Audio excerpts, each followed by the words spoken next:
শাশুড়ি মার কাছ থেকে শিখে নিলাম ইউনিক একটা রেসিপি, ফুলকপির পুর পিঠে। শাশুড়ি মা তার ঠাকুমার কাছে শিখেছিলেন এই রেসিপি। হ্যাঁ, এটাই সত্যি, অনেক পুরানো এই রেসিপি। চলো তাহলে আমার সাথে তোমরাও শিখে নাও। প্রথমে পিঠের পুরটা বানিয়ে নিয়েছিলাম। তার জন্য কড়াই তেল গরম করে শুকনো লঙ্কা ও পাঁচফোড়ন ফোড়ন দিয়ে ছোট ছোট করে কেটে রাখা আলু ও ফুলকপি দিয়ে কিছুক্ষণ ভেজে নিয়ে তার মধ্যে লবণ, চিড়ে রাখা কাঁচা লঙ্কা, হলুদ গুঁড়ো, আদা বাটা দিয়ে ভালো করে কষে সামান্য চিনি, কিশমিশ, চীনাবাদাম দিয়ে ভালো করে মিশিয়ে অল্প একটু জল দিয়ে ঢাকা দিয়ে সিদ্ধ করে নিয়েছি। ফুলকপি এবং আলু ভালোভাবে সিদ্ধ হয়ে যাওয়ার পর মাখা মাখা করে নামিয়ে উপরে ভাজা জিরের গুঁড়ো ছড়িয়ে সাইডে রেখে পিঠের জন্য ডো বানিয়ে নিয়েছি।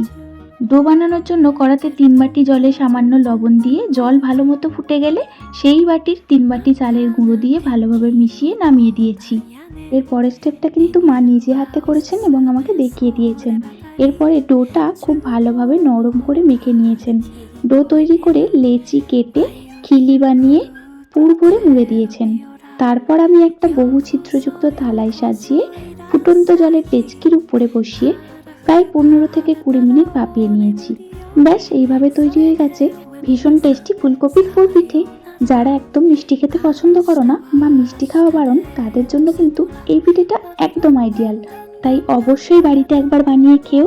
আর ভিডিওটা কেমন লাগলো প্লিজ কমেন্টে জানিও। ভালো লাগলে একটা লাইক করে দিও। Thank you, tata.